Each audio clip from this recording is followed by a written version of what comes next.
Assalamualaikum warahmatullahi wabarakatuh. Kita bertemu kembali di materi geografi kelas 11 bab 2, tenaga kerja atau pengangguran. Menurut SUPA, survei penduduk antar sensus didefinisikan sebagai mereka yang mencari pekerjaan atau berusaha mencari pekerjaan yang tidak terbatas dalam jangka waktu tertentu. Menurut sebab terjadinya pengangguran dapat digolongkan menjadi 3 jenis. Yang pertama, pengangguran friksional adalah pengangguran yang terjadi karena kesulitan temporer dalam mempertemukan pencari kerja dan lowongan kerja yang ada. Kesulitan temporer ini dapat berbentuk sekedar waktu yang diperlukan selama prosedur pelamaran dan seleksi, atau terjadi karena faktor jarak atau kurangnya informasi. Pengangguran friksional dapat pula terjadi karena kurangnya mobilitas pencari kerja, di mana lowongan pekerja justru terdapat bukan di sekitar tempat tinggal si pencari kerja. Misalnya, pencari kerja terkumpul di Jakarta, sedangkan lowongan pekerjaan terdapat di luar Jakarta. Selain itu, pengangguran friksional dapat terjadi karena pencari kerja tidak mengetahui di mana adanya lowongan pekerjaan. Dan demikian juga pengusaha tidak mengetahui di mana tersedia tenaga-tenaga yang sesuai. Yang kedua, pengangguran struktural terjadi karena perubahan dalam struktur perekonomian.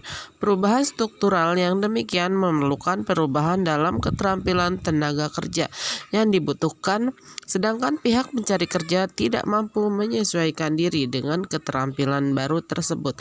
Misalnya, dalam suatu pergeseran dari ekonomi yang mendorong agraris menjadi ekonomi condong industri, di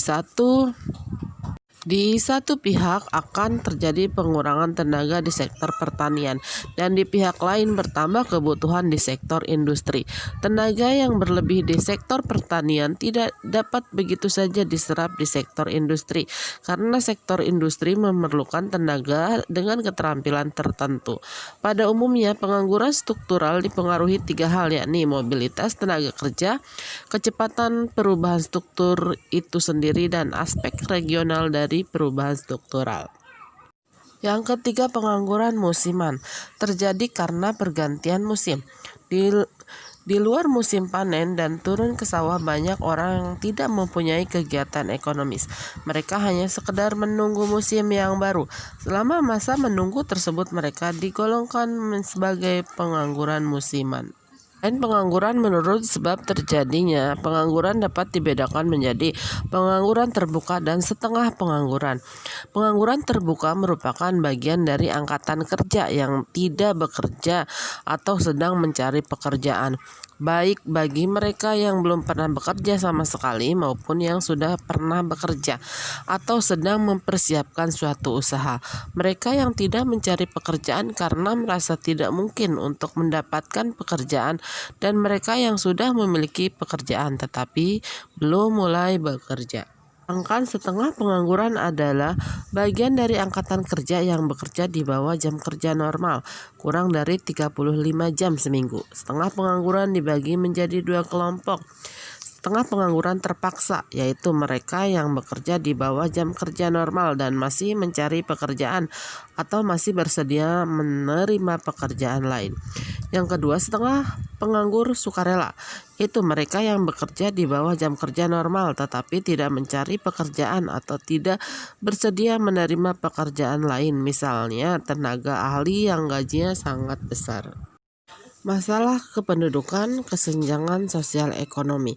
Tingginya jumlah populasi di Indonesia menyebabkan munculnya berbagai masalah serius seperti tingkat kesenjangan sosial ekonomi yang terus meningkat, kesenjangan pertumbuhan ekonomi, tidak merata akses dan manfaat pembangunan ekonomi, kemiskinan, kekurangan pangan, dan pengangguran adalah fakta sehari-hari di kehidupan masyarakat dunia. Beberapa penyebab terjadinya kesenjangan sosial. Yang pertama, aspek ekonomi. Kesenjangan sosial sangat erat hubungannya dengan aspek ekonomi. Kemiskinan menjadi salah satu faktor yang mendominasi terjadinya kesenjangan sosial. Mereka yang tergolong ekonomi lemah diantaranya orang-orang fakir, miskin, anak yatim, para peminta-minta, para hamba sahaya. Yang kedua, aspek sosial. Perbedaan status sosial dalam kehidupan masyarakat dapat menjadi alasan mengapa kesenjangan sosial semakin memprihatinkan. Misalnya, majikan dan pembantu. Banyak orang yang menganggap pembantu rumah tangga mempunyai derajat yang lebih rendah daripada seorang majikan. Aspek politik dan hukum.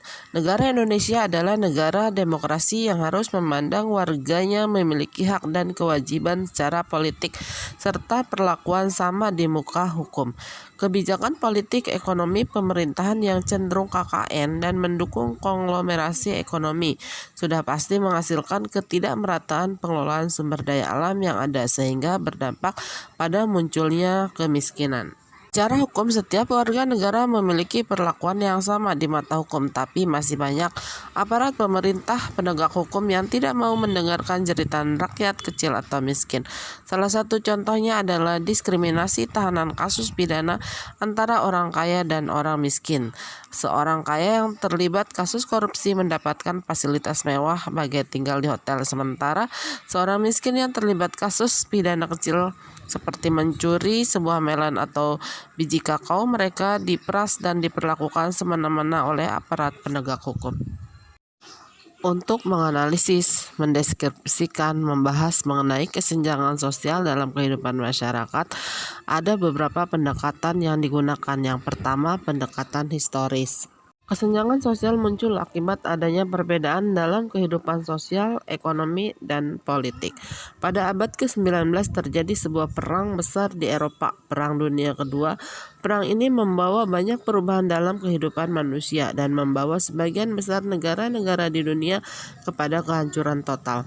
Kehancuran itu menghasilkan kemiskinan, kesenjangan sosial, dan kesengsaraan yang tak berujung.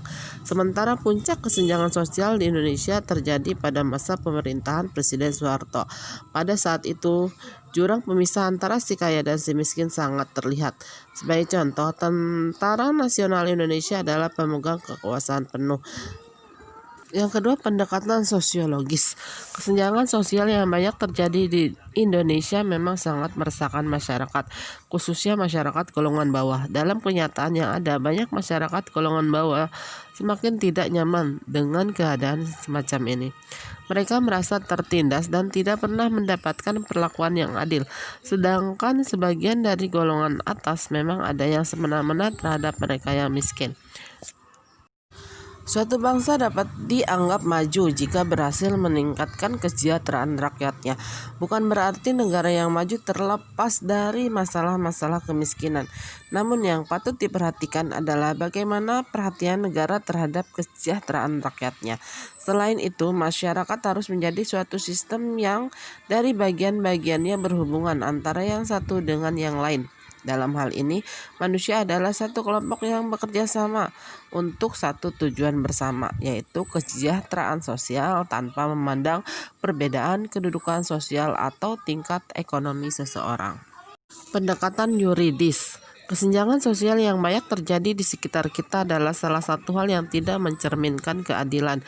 Hal ini sangat bertolak belakang dengan Pancasila, sila kelima yang berbunyi, keadilan sosial bagi seluruh rakyat Indonesia. Pendekatan yuridis. Kesenjangan sosial yang banyak terjadi di sekitar kita adalah salah satu hal yang tidak mencerminkan keadilan. Hal ini sangat bertolak belakang dengan Pancasila sila kelima yang berbunyi keadilan sosial bagi seluruh rakyat Indonesia. Seperti yang telah kita ketahui, Pancasila adalah dasar filsafat Negara Kesatuan Republik Indonesia yang terkandung dalam pembukaan Undang-Undang Dasar tahun 1945. Secara formal yuridis mempunyai kedudukan hukum sehingga merupakan pokok kaidah fundamental Negara Kesatuan Republik Indonesia. Di dalam pasal 34 ayat 2 yang berisi negara mengembangkan sistem jaminan sosial bagi seluruh rakyat dan memperdayakan masyarakat yang lemah dan tidak mempunyai sesuai dengan martabat kemanusiaan adalah contoh salah satu pasal mengenai jaminan kesejahteraan sosial dan warga negara. Adapun maksud dari pasal tersebut yaitu keinginan membangun negara yang bersifat demokratis yang hendak menyelenggarakan keadilan sosial dan pri kemanusiaan. Dari penjelasan di atas kita dapat mengetahui bahwa hukum mengharuskan kita menegakkan keadilan bagi bangsa Indonesia tanpa membeda-bedakan ras, suku, agama, status sosial, bahkan keadaan ekonomi sekaligus. Ketidakadilan. Indonesia membutuhkan keadilan untuk bisa menata kembali kehidupan bernegara. Supremasi hukum di Indonesia masih harus direformasi untuk menciptakan kepercayaan masyarakat dan dunia internasional terhadap sistem hukum Indonesia. Masih banyak kasus-kasus ketidakadilan hukum yang terjadi di negara kita. Keadilan harus diposisikan secara netral, artinya setiap orang memiliki kedudukan dan perlakuan hukum yang sama tanpa kecuali. Dalam pelaksanaan penegakan hukum di Indonesia, faktor penyebab ketidakadilan hukum yang pertama, tingkat kekayaan seseorang. Tingkat kekayaan seseorang itu mempengaruhi berapa lama hukum yang ia terima. 2. Tingkat jabatan. Orang yang memiliki jabatan tinggi apabila mempunyai masalah selalu penyelesaian masalahnya dilakukan dengan segera agar dapat mencegah tindakan hukum yang mungkin bisa dilakukan.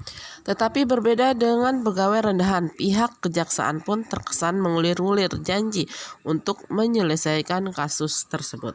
Nepotisme. Mereka yang melakukan kejahatan namun memiliki kekuasaan atau peran penting di negara ini dapat dengan mudah keluar dari vonis hukum. Ini sangat berbeda dengan warga masyarakat biasa yang akan langsung divonis sesuai hukum yang berlaku dan sulit untuk membela diri atau bahkan mungkin akan dipersulit penyelesaian proses hukumnya. D. Ketidakpercayaan masyarakat pada hukum. Ketidakpercayaan masyarakat pada hukum muncul karena hukum itu lebih banyak merugikannya. Dilihat dari yang diberitakan di televisi, pasti masalah itu selalu berhubungan dengan uang.